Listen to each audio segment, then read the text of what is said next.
Greetings and thank you for joining us on Charting the Way Forward, where we deliver research-informed strategy and intelligence from across the Democratic coalition. This podcast is produced by Way to Win. I'm your host, Carrie Eleveld, and today I'm joined by Tori Gavito, co-founder and president of Way to Win. Jennifer Fernandez-Ancona, co-founder and chief strategy officer at Way to Win. Maddie Medved, senior manager of narrative and digital, new title. Girl got a new title. New title. She's moving up. She's moving up. Okay. So breaking today, news, by the way. Breaking news right here. We like to bring it to you straight. So today we are also we are going to have a strategy session with someone who knows his way around both data and the donor world, Derrick, political strategist, tech entrepreneur, founder and CEO of Oath, and a fan favorite among staff members at Way to Win. Someone else brought up his name in the Slacks, and everybody was like, I know him. No, he's my best friend. We should have him on. So Brian is on with us today. And I want to say Oath is a political advising platform that works to ensure people's donations have maximal impact. We like that. It has directed over 500,000 donations totaling $40 million to high impact races from the top of the ticket all the way down to the bottom of the ballot. Welcome, Brian.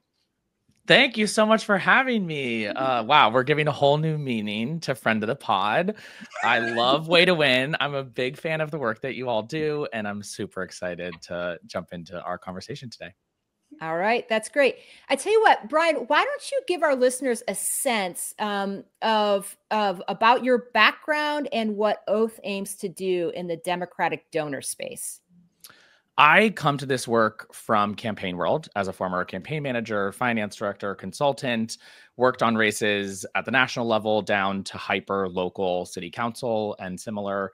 And in doing that work, I found so much joy in pushing for fundraising for campaigning for the candidates that I believe in, and so much frustration in the way that our system works, particularly our campaign finance system, that did not seem set up to help donors figure out where to give, did not seem to be set up to help candidates find the donors that they're most mission aligned with.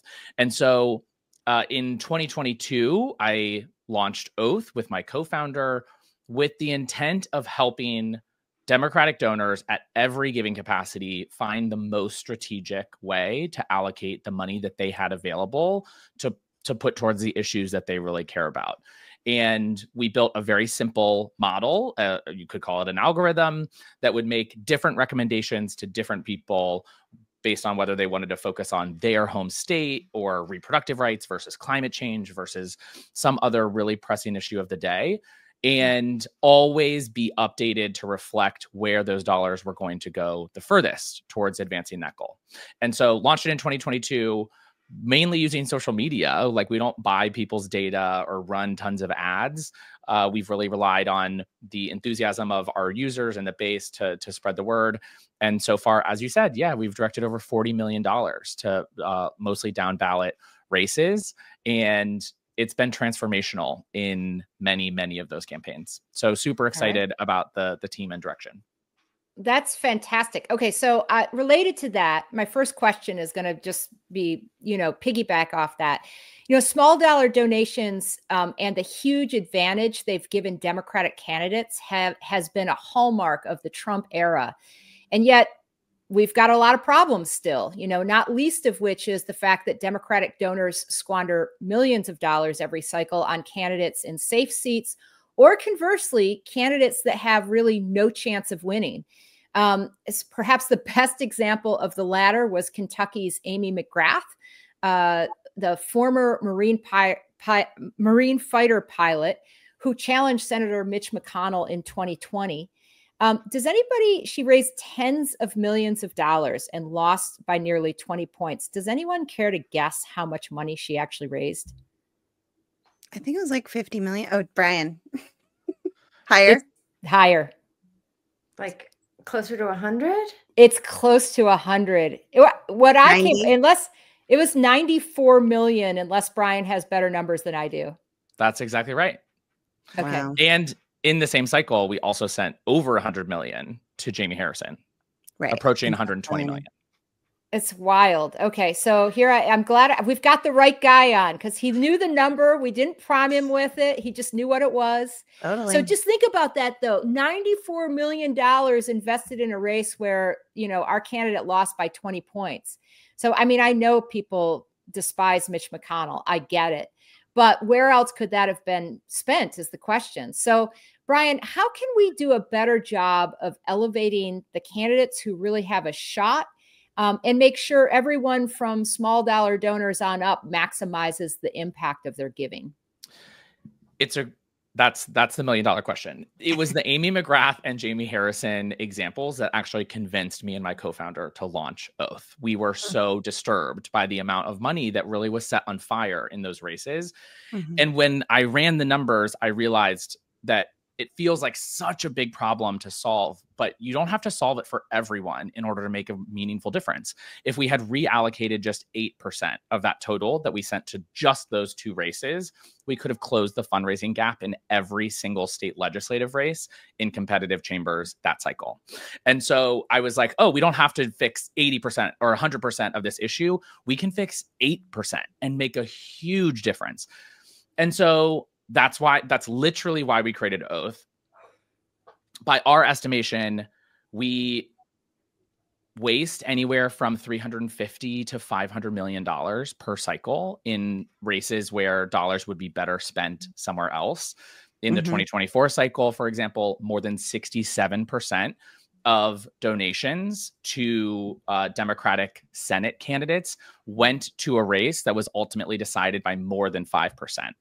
Where data showed us that the dollars were unlikely to change the outcome of those races. And so our entire reason for being is like, how do we identify the candidates further down ballot and centralize those giving opportunities, which I think is really the answer to your question, Carrie, is like, we have to make it easier. People are giving to those races because they hate the Republicans that those Democrats are running against, and because they see ads all over social media, all over television, and they're specifically being texted and emailed constantly to give to those campaigns. And they have up until now, have had no real resource to say, oh, does this person actually need my $10? And so Oath is trying to fill that void to say, come to the platform, search their name, and we will tell you whether your dollars are actually going to make a difference in that race. And if they're not, we'll show you somewhere else that they really could make a difference. You should take out advertising and AARP. Like, my mom, like, constantly would come to me and she'd be like, Tori, I just got this text. Is it true that we really need to do this right now? And I'm like, no, just say stop. Just stop. But you know how many My mom's the same. mamas and papas could benefit from knowing about Oath? We should. My mom thought that like Joe Biden texted her last year. Like, love you, Mom. And I was like, that wasn't him. Joe Biden may have texted her last year. I don't know. Honestly, maybe. And it's like, it's so crazy and it's funny. And at the same time, the tactics are really they're going too far. Things like saying, oh, there's a 5-to-1 match until midnight tonight or something like that, which is, I'm like, people are usually shocked to hear, completely made up, because there's no enforcement and no real laws or guidelines about what they can and can't say. Right. It's literally scamming people. And to your point, Tori, they are targeting older Americans. There was a scam pack that ran in the 2024 cycle, literally called Retired Americans Against Trump, or Retirees Against Trump. And they were specifically, it wasn't run by retirees. It was run by scam artists who were just trying to raise money and self-promote. Right. And to prey on people in that way is so horrific to me. It really upsets. It's predatory. It really upsets me. And so we're trying to like build a system where you know that when you go on Oath, everything's been vetted by us. And there are no scam packs and that kind of thing. But like when we, not to like really push us into the deep end right away, but when we talk about things like trust in the Democratic Party's brand, we have to acknowledge that these kinds of scammy and spam fundraising tactics are contributing to the problem, and we need ways to fix it. Yeah, I want to ask something really quick too that like kind of touches on this generational piece, because yeah, they like are predatory and are preying on kind of older generations, but like everyone's getting these texts, like my generation included. And I'm curious, like your thoughts on how younger generations coming up, what their donor habits might be or are becoming, and like what the tactics are to get, you know, younger generations to also give, and how these texting tactics are probably really disrupting any of these younger people from ever wanting to give or trusting that they should. So I'm curious, like, how you see that coming to be in the future of like these younger generations. Yeah, the texting is totally out of control, and I hear about it constantly. And not to gas way to win up even more, but I think that this is something. But that's why we paid you to come on to do that, Brian. Let's be real. Yeah. Okay, Let's be careful. Be real. Earn that $20. I was gonna say you're gonna get an invoice. I'll send you an invoice. No, totally. I think that the way that fundraising happens is shifting really rapidly away from text, away from email, that people are tired of hearing from anonymous, sort of nameless, faceless people about where they should be giving money. And they're leaning more on their network, whether that's their actual friends and family, the podcast that they listen to, hi listeners, or on social media, like the parasocial relationships that they have with influencers and content creators and that kind of thing, celebrities. That is where people are finding the motivation and the opportunity to give. And so I say I'm gassing up way to win because y'all, I know, have done work in this space to really lean into those environments, because those are the most trusted messengers to deliver information about which candidates really need your help and are going to resonate with your particular audience. And I think that that's how young people are seeing it, is who are my people giving to? That's where I'm interested in my $10 going, is not the random ad on television, but right, who's telling me is going to fight for reproductive rights in Iowa if we can pass, or if we can win this election, that kind of thing. So you're saying the perfect solution is Oath plus Way to Win's creator program. We go. That's exactly what I'm saying. That's exactly what I'm saying. Love that. There we go. Well, can I ask? Oh, go ahead. Well, it does make me wonder, though, how do you like, you've been going by word of mouth. Is there, essentially that's what your campaign is in terms of letting people know about y'all. Like, is there another way, or are you seeing ways now that people are relying less on texts? Is there any way for you to sort of supercharge how many people know about you? Yeah, it's very social forward. Over 40% of our users find Oath on social media. And I think that that's working because we treat people like they're smart. And instead of saying and trying to trick them and putting out fake matches and fake deadlines and using Trump's face and name to try to raise money, we're saying, hey, there are 6 states where there's an abortion ban right now that we can overturn in the next 4 years, or even this election cycle, what have you, if we win this ballot measure, this state Supreme Court race, this attorney general race, and being hyper targeted and treating people like smart donors who want to give towards a meaningful effort to advance their issues. That seems to really resonate online. Love that. I was going to jump in with a little bit of a follow-up from kind of how we started this conversation, just because these examples about the Senate, right? I think a lot of the examples I think of these like extreme high dollar and then total loss happen in the Senate, because I think that everyone understands the stakes are so high. And of course, that was no greater in 2020 when Ruth Bader Ginsburg died. And it was like that moment, right, with McGrath and Harrison, when people were like, we have to try to get back the Senate. So I'm kind of curious how you think about that. Like, sometimes we can't control who those candidates are, and the Senate map is so hard. So how do you think, like, longer term with getting people to fund maybe the bench of candidates that can be high impact and break through, or you know what I mean? Like, it's hard to get someone who really wants to take back the Senate because the stakes of that are so high to pivot them to like a state ledge race. So I'm curious how you think about that. Absolutely. I think for one, the answer is there's not only one way to flip a Senate seat.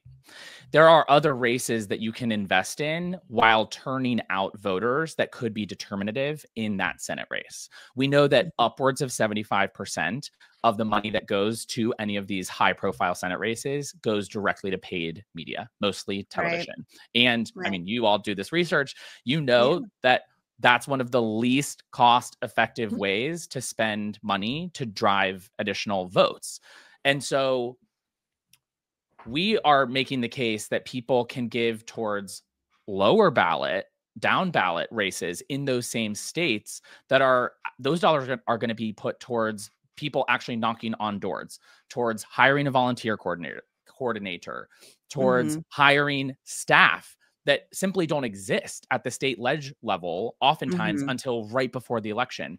And so every vote even doing paid media at the state ledge level is so different because it's not this like barrage of, you know, everything that gets drowned out. It's like, oh, that helps me learn about this person. Exactly. That's exactly right. And we know that dollars are most impactful in the campaign world for down ballot candidates with low name ID, oftentimes more effective for challengers. And so putting your dollars towards those places can be a 2-for-1. You can help turn out more voters that will ultimately also vote on that Senate race. But the inverse is not true. Turning out more people for the Senate race does not automatically mean that they're going to vote down ballot for the candidates that they've never heard of. So let me just translate this 1 second. Is it possible that I would go to your website and I would say, I'm really interested in flipping Tom Tillis's seat in North Carolina? And you guys might actually say, listen, here's some down ballot races that could really help in that regard. That's exactly right. Yeah. So we refer to that as reverse coattails. We certainly did not invent the concept, but we really believe in it. And I think maybe we invented it. What do you think, Tori? We were close. I feel like I've been saying it since 2018, 17, 16, 14. Then I am here to stand on your shoulders. I am here to stand on your shoulders and say, yes, yes, yes, let's do that more. Well, I'm curious if you have real data on that, actually, because that's something we've wondered. Like, it is a theory that we believe in. And I think some groups like Run for Something, they've done some studies that do show. I'm just curious if you have seen any of that with your work. So we are a baby organization and haven't done sort of like the longitudinal third-party analysis, but we do our own internal analysis. And what I can share is that when you look at the races where Oath sent donors via our recommendation to these state legislative campaigns, and they they outraised what is expected or standard of that type of race, especially compared to their opponent. They overperformed Harris consistently. We have one analysis in North Carolina that those candidates overperformed Harris by somewhere between 3 and 3.5 percentage points. Similar story in Pennsylvania. In some cases, 3 points wasn't enough, right? That they didn't always win. But to be able to run on your own message on local issues rather than just nationalizing every single race was really important in getting, at worst, mixed results down ballot, right? Like we didn't have a blue wave in state legislatures, but we actually did pretty well in 2024. It definitely was. And we, again, I want to be clear because we're always very transparent with what we can claim and what we cannot claim. I cannot claim causation, but I can show you correlation and say that these are the races that we sent donors to that dramatically outraised what was expected of them. And we can show you the results and show you that they outperformed Harris, outperformed their historic margins in that district. I mean, that's more than what a lot of people can do.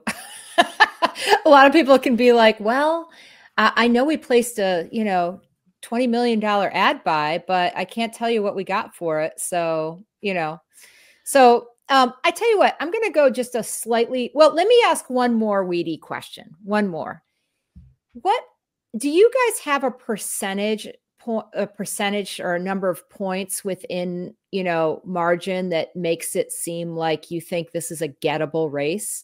So no, in other words, like if Tom Tillis is, you know, his competitor ends up being, you know, within the 5-point margin one way or the other, is there like, do you guys actually have that type of limitation on it? Or is there, I mean, I'm sure that's a sticky question, but. Well, I think that there are, first of all, I would say it's a spectrum rather than a binary. And I know that in the space, we usually operate in binaries, that a candidate is either endorsed or not, that we either say give here or don't. But Oath is all about relative impact. We're not saying that this candidate is in a competitive race and this one isn't, but it's really about what is the relative impact of my $10 in this race versus others? And we look beyond just the competitiveness. That's one of our key metrics. The other two are the stakes of the race and financial need. Because even if we expect a race to be super close, that doesn't mean that we should spend an infinite amount of money on it. There is such a thing as the point of diminishing returns, after which we're just spending for the sake of it without any real return on that investment. And so we do anchor around this 5% number because it's easy for people to understand. And our goal is to direct more money to the races that are decided by less than that 5% margin. I would rather be sending money to a race that was lost by 3%, where we clearly should have spent more. Maybe it could have been determinative, particularly if the candidate was underfunded, versus a race that won by 8. But a lot of people anchor in this like win rate as the important metric. And we think that the percent of funding to close races is the most important metric. Can I just say how much I love hearing that? I'm going to let someone else talk in just a second, but I used to cover LGBTQ issues, and there were people, you know, there were some organizations that did this, and I hope you guys can't hear my dog barking because she's barking right now. But anyway, what I noticed is that there were a lot of people who touted their win rates. And I originally thought that's great. And then I eventually, a few years in, as I was getting a little bit more acclimated to political reporting, I was like, well, doesn't that just mean that you're not taking enough chances if your win rate is like in the 90th percentile or 80th percentile every year, whatever it is? That, you know, like maybe there was that candidate who could have been good. And if they had just gotten a little more boost, could have broken through. So very interesting. So I have kind of two things on my mind that are related to this taking risk question. And the first is just a comment that I lived in Mexico for a period, and we always knew it was election season because one of the parties or the candidate would put out pallets of like rice and beans in key high traffic pedestrian zones. So when you told me like nearly $200 million were raised for, you know, Amy McGrath and Jamie Harrison, I was like, that's a lot of frijoles we could have put out on the streets. A lot of good could have been done with that money in a lot of different ways. And this leads to my second, I don't actually begrudge taking a risk on challenging races. And I don't begrudge raising a lot of money for them either. I think it's the diminishing returns. And if you know you're in a challenging spot, what are you building with it? What are you doing that's experimental? What are you doing that's like helping people? I mean, you know, like with $100 million in Kentucky, you could have bought a series of health centers and she could still be helping people today. I'm making this up as I go along, but the point is like, what are you building and leaving behind? And I guess that's where I'm going to my question. It's like, I can't help but have a little bit of my Southern Spidey sense up around how much money we've raised and spent to build traction behind long shot races that are so important in the long run. Like by 2032, there will be no path back to the White House without some of these Southern states breaking. So I feel pretty damn good about the money that's been spent in Texas to build a long-term path. I also question the tactic, and I also think there needs to be some bigger scale. Like, it doesn't mean that I don't have a shift in strategy that I think needs to happen for some of these places. So I'm just curious how you're balancing that out for those of us who like to take risk on the long shot states. I have a question in response to your question, which is how often can I come back? Because this is my favorite type of conversation. And I'm so glad that we're all the same kind of nerd and can talk about this stuff. First off, I would say completely in agreement. We are not saying that no money should be spent. And that's why I emphasize that point of diminishing returns is the idea is not no one should give money to Amy McGrath or Jamie Harrison or the next version of them. The idea is that there is a tipping point where enough is enough. I also would clarify that we're very much no place, no state, no jurisdiction left behind kind of thing. It's not a abandoned ship. It's a what is the investment vehicle of choice here? Because we know that putting dollars behind television ads that are specific to one candidate doesn't have lasting effects. That research shows that the Beto O'Rourke ads that ran in Texas are not going to have the impact for the next candidate that we could have had if we invested in voter registration in Texas with that same money. And so it is a tactic level assessment to say, we're not saying don't put money in Kentucky or Mississippi or anywhere that's not a purple swing state. What we're saying is you have to find the right thing to invest in, and last minute media buys that are candidate specific is often not the most strategic investment in those states that are really tough to win, or like pretty much guaranteed to win, as Carrie alluded to at the top, that we also invest in safe Democratic seats.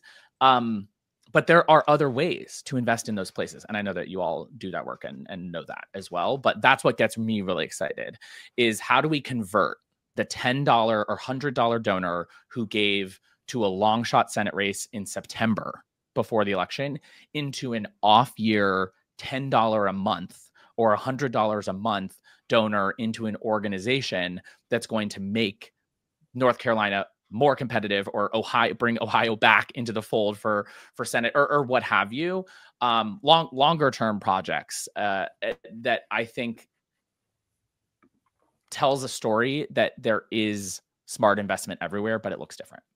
Cool. Well, Jen or Tori, I would ask you to weigh in here because you know this better than I do. But I think also one of the differences you're talking about is like what Stacey Abrams did in Georgia, where she didn't just invest in, personal biographical, strategy, making ads and whatever. I'm not saying she didn't have those, but also didn't she put a lot, I just think you guys know the landscape of Georgia better than I do. Didn't she also put a lot of money into, programming and turning out, figuring out how to like motivate and mobilize voters and whatever, rather than just go for these big statewide ads? Is that true?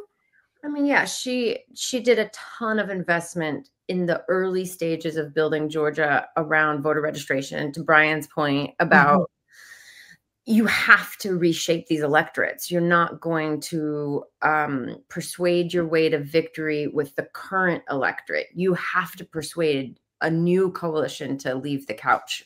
And some of that new coalition is young or had just moved there or, we're just unregistered for a number of reasons.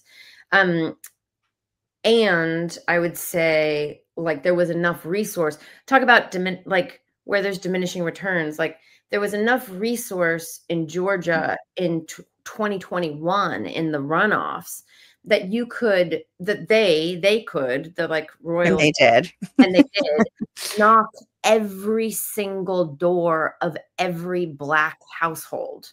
Yeah. And Latino and API. They did.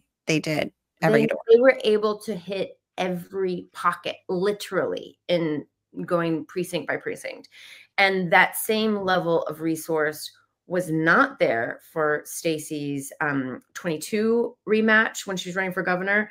And it was not there in 24. I mean, it was very, very late in 24 before Georgia even opened up as a path when Kamala got into the race. It was not there. And interesting too, because Stacey definitely did that in like the 10 years leading up to her first governor run, right? She did it for a long time, kind of working the ground. And then I think once she became a candidate, especially in 22, she took a more traditional approach with the way that the money was spent on campaigns. And I think that's interesting. Like, I don't know of that many people at that kind of level, whether it's a Senate or a governor, that have actually tried to use the campaign dollars differently. I think even the sort of best hopeful ones you would have, like Stacey, end up taking a more traditional approach with how they use their campaign money. I feel like maybe Bernie is the only example where you've seen it be a little different, right? And then you see these new up and comers like Kat Abu and the kind of creators who are coming in and like, I'm not going to do regular paid media, you know, I'm going to spend it in this different way. I think it's the most interesting conversation. Maybe this is our pivot. I think it's the most interesting conversation.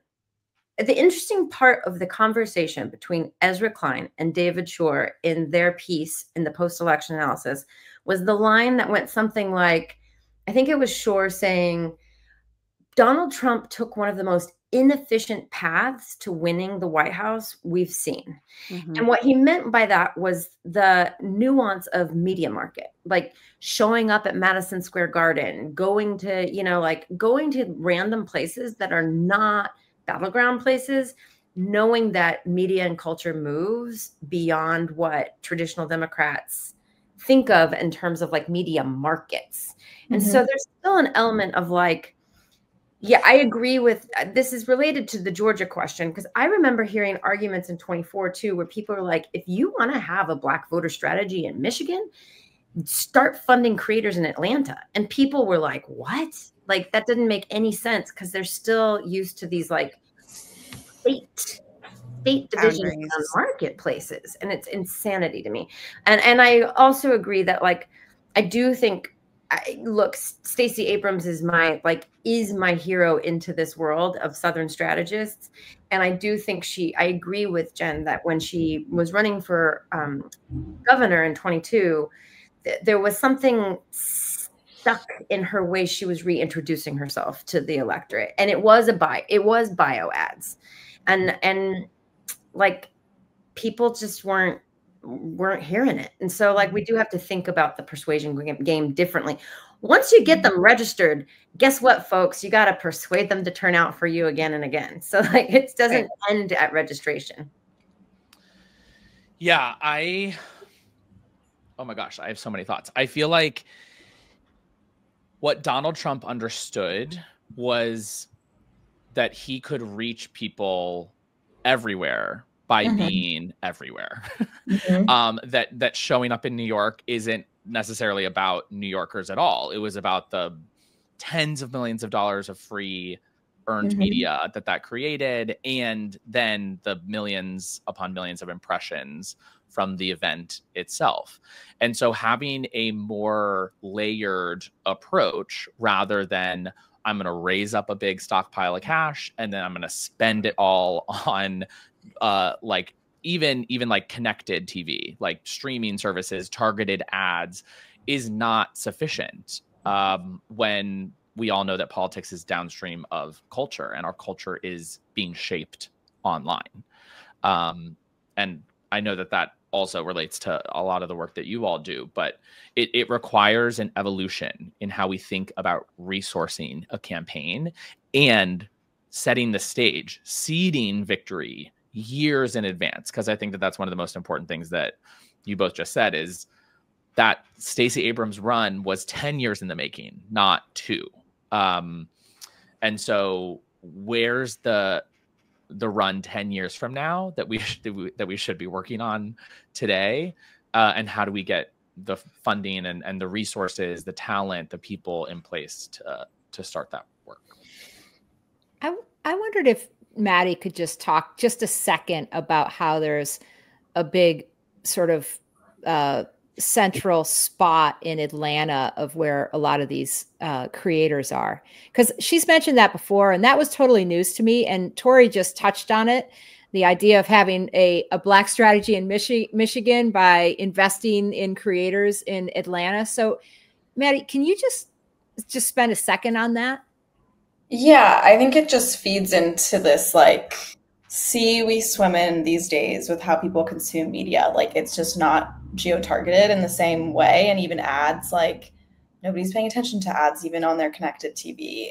Or at least, younger generations aren't. And in terms of like the Atlanta piece, it's like also New York, it's also LA, it's also Chicago, and there's hubs similar to how most metropolitan areas in our country are just kind of hubs for entertainment and culture. And it's just more of that. So I think what it feeds into is not that it's much to do with Atlanta as much as it's to do with creators are in these places because that's where they live and that's where the industry is. And they push out content and media and messaging and narratives that span nationally. And that's, again, how Trump was thinking about his media strategy and still does. And like, he knew that you can't match podcast listeners to the voter file, and he didn't care. And I think that's where our party hasn't fully grasped that like, that's just not the world we live in anymore. And hopefully we can get to a place where we can kind of like tie it to metrics. But it's like Brian said, it's an evolution, and it's a kind of a tough unlearning of like what we've known to be the thing and the thing we're looking for and the goals and the metrics and the voter file and all of that. Like, we have to think differently. And that's just like, a lot of unlearning to do. I mean, even like political science 101, what I was taught in college, it's like, it all comes down to that. And it's like, you have to kind of like break that and evolve. Let me move the conversation into a slightly different arena here.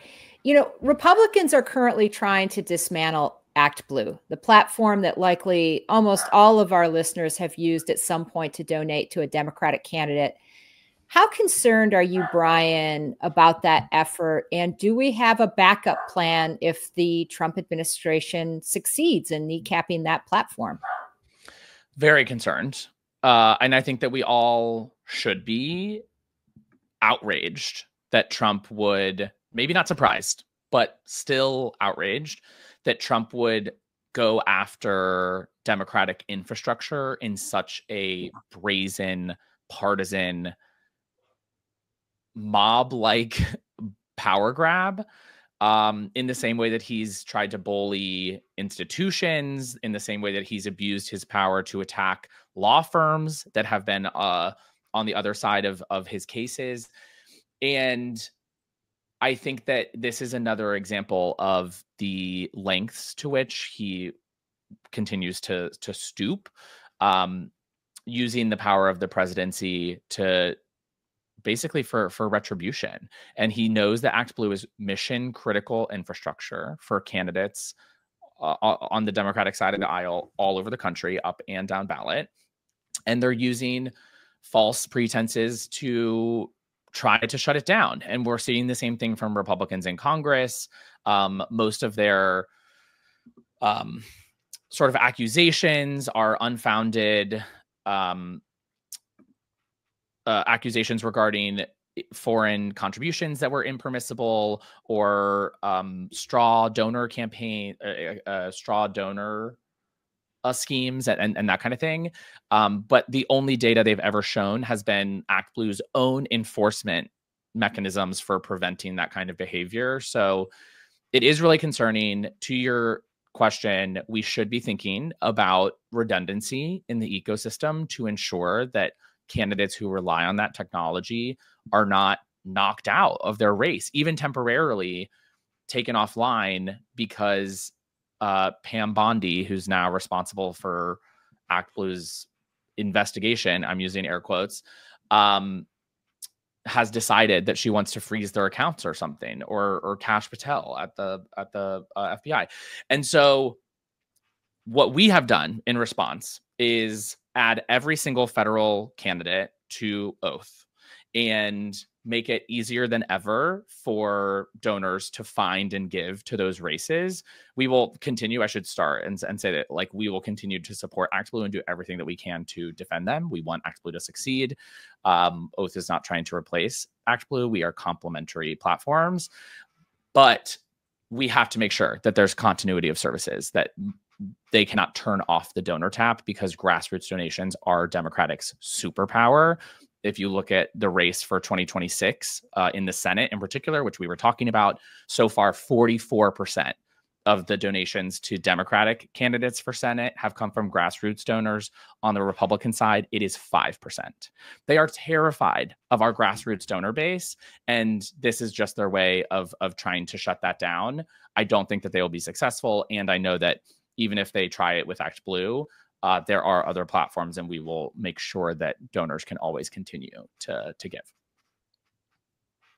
Do you consider yourself not really a competitor, but do you consider, like, how do you view Oath in relation to Act Blue? I'm unclear myself. Yeah, the main difference is that Act Blue is campaign facing, where they are providing candidates with fundraising services. As a candidate, you sign up and you can build pages and send those out to your supporters. We do not work with campaigns in that way, and we don't do candidate services. We are entirely donor-facing tool. So our goal is to go out to donors directly and say, what are your top issues? Where do you want to focus? What does your budget look like? $5, $100, $500, $500,000. And we will help you allocate those funds as strategically as possible. And we also prioritize data privacy because we know that people are sick of the spam texts and emails and things. So you can give on Oath without sharing your contact information with every campaign that you give to.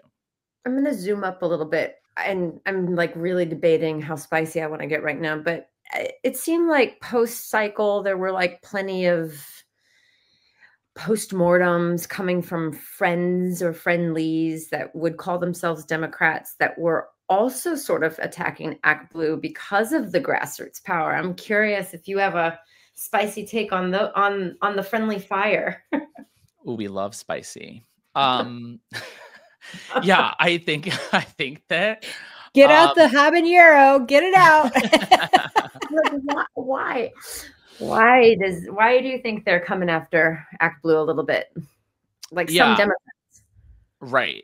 I think that there are certainly ways that Act Blue can I will say Act Blue has a unique position in the ecosystem. It is a near monopoly on payment processing in the Democratic space. They processed almost $5 billion in the 2024 cycle. Massive amounts of money flowing through the platform. And so that gives them a huge amount of influence over how the system operates and how fundraising happens. And I think that there are a vocal group of individuals who are asking Act Blue to do more to stop the spam and scams that are happening, because some of those organizations are using their platform to do it.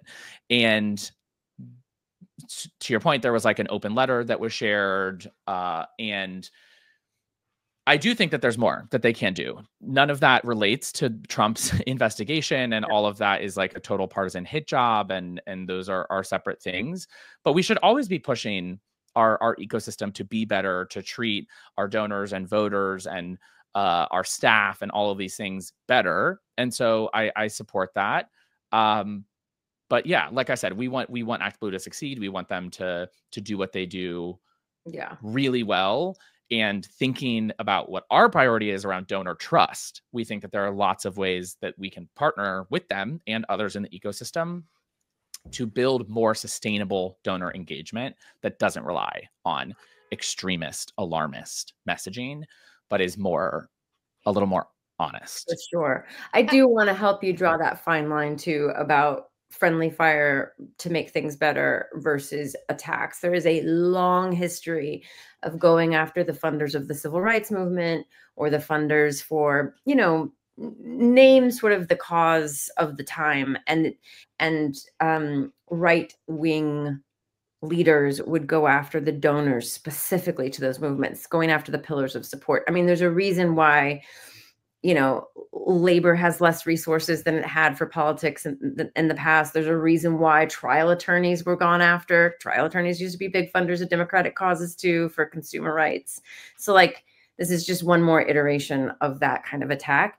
And I also think that I was sort of talking, I do remember the open letter about like reducing spam. And I do think that's important because of the trust issue you mentioned at the very top of the call. I was thinking about the folks that are just nervous about grassroots weighing in on the kinds of candidates they like. Totally. Okay. Yeah. That there's that as well. So I took us in a different spicy direction. Oops. So yeah, I definitely have heard people like from that corner as well. The idea being that an emphasis on grassroots donations or a reliance on, from the candidate perspective on grassroots fundraising can distort what issues or positions a candidate takes in order to raise more money instead of what their actual positions are or what they think that their constituents want in a general election. And I do think that there's sort of something to that, to the degree that I see the two things as related. I see the current tactics of really alarmist and extreme messaging that I need to provoke an emotional response from my donors related to the idea that we're pushing towards the extremes on certain issues in order to raise that money. Like I see those as related and something that Oath tries to address, for example, by sorry, it's what I live and breathe, Tori. I love it. Very good. But it's why we prioritize not what the candidate says or what their platform says on their website or a press release said about an issue. It prioritizes the power of the office that they're running for and its ability to make change on the issue at hand. And so for reproductive rights, just because a candidate in a given state says that they support reproductive rights or amending the state's constitution to defend abortion access doesn't mean that a reproductive rights focused donor should give to that candidate. Like being aligned on an issue isn't sufficient. You need to be targeting the resources to where a winning candidate will have the power to enact change and people want to see policy change. And so I'm becoming really verbose here. So I'll wrap up just by saying perfectly. I think that it's for Democrats about boiling things down to not making promises that we can't actually deliver on, being transparent about what you really stand for and sticking to that, and then being closing the loop and communicating with people, not just when you want their $5, but when you actually make progress towards the thing they gave you the $5 to go do, which I also think we do a bad job at generally. So all surrounding transparency and trying to anchor in treating donors like they're part of the team rather than someone that you're trying to extract money from. So in a simplistic sense, you are working for the donor and Act Blue is more working for the candidate. Is that fair? I also heard him say they're complementary, not competitive. Yeah, totally. I mean, I didn't mean to, I wasn't trying to, I was trying to make a very simple distinction without necessarily saying that one was better than the other. That's all. I think that that's a very fair characterization. In Oath's fullest form, when we are as big as we want to be and are crushing it and working with donors, Act Blue will still be there working with campaigns. That's our ideal future state. All right. I have another sticky question, which is, what about primaries? What about this idea? I mean, we're talking about, is this, like, from a general election standpoint, is this race winnable, and what kind of, impact might having a Democrat in that position have? How do you deal with primaries? How are you judging those? I mean, we have this whole, controversy over that's kind of been, spiked up a little bit by David Hogg and his, effort to primary, not just, I mean, his litmus test seems to be, are you really fighting? Are these Democrats really fighting? And if you're not fighting, then you might make, your way onto his target list of maybe we primary you as someone who's younger and more aggressive or whatever. How do you deal with that or think about that at Oath? Yeah, we do not recommend candidates in Dem on Dem primaries because our algorithm simply doesn't have the ability right now to match you with which one of those candidates you will identify with the most. And in the future, as we continue to grow, like I said, launched in 2022, maybe that will become part of the platform, that if you're specifically interested in moving the party in a given direction, that we can help you find the candidates that are aligned with you in primaries. Right now, we instead lean on things like nominee funds, where if we know that we need to win that seat, we know we need to flip that seat to flip the House, but we don't know which Democrat is going to be the nominee yet, you can still give. And whoever wins that primary will get your donation the very next day so that they can start using it to run against the Republican in the general. We are working on ways to just share out information, not donation recommendations, but just more information about the candidates that are running in primaries so that people can, when they get a text message from someone running a competitive primary, can understand who that person is and what the sort of context of the race is. That we hope to have that in the next couple of months before things really heat up in the fall.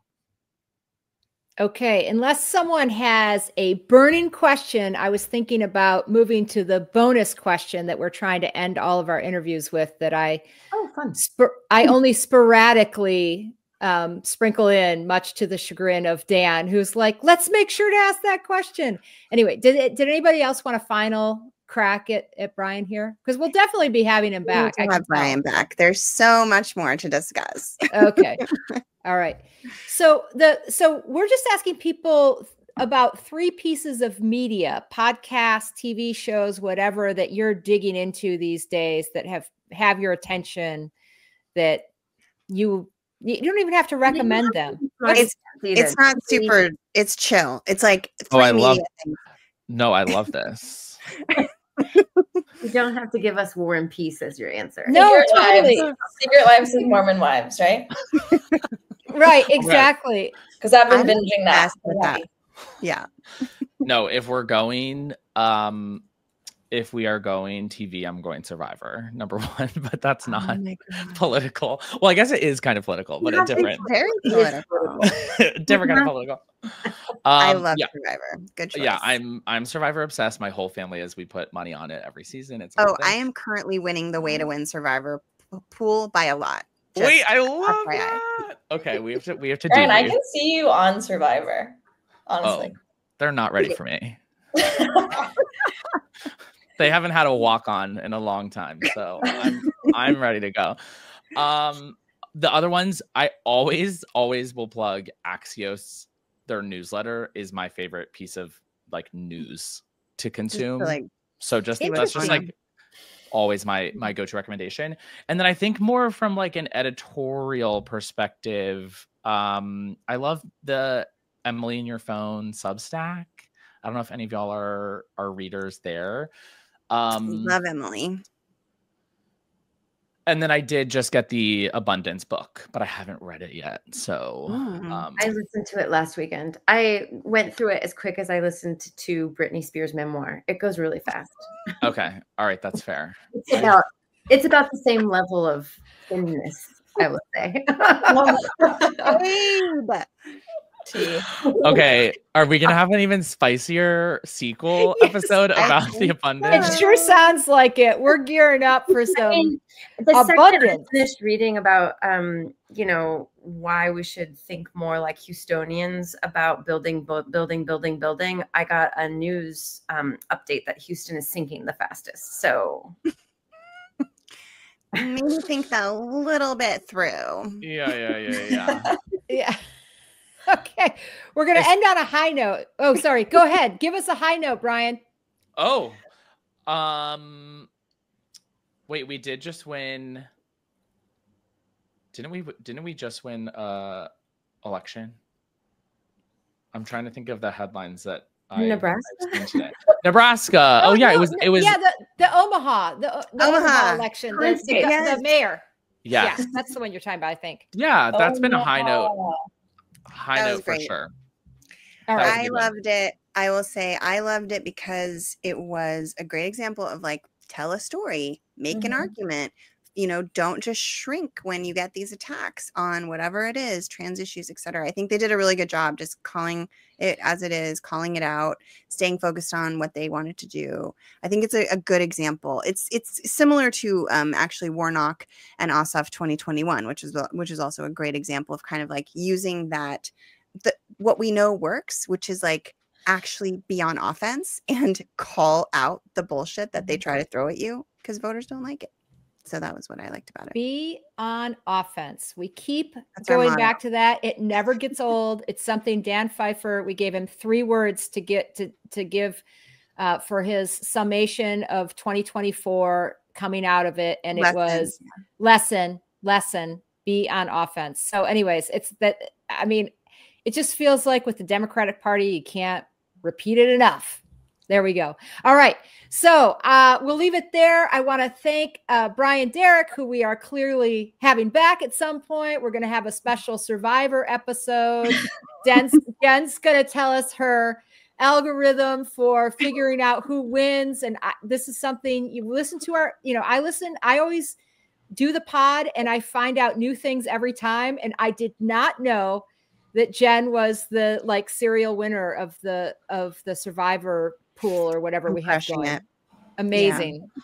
Amazing. Okay. So thank you, Brian. Appreciate you. Thanks, Tori Gavito and Jennifer Fernandez Ancona and Maddie Medved for also joining and an illuminating discussion. Thank you to our listeners as we engage the work of rebuilding our democracy.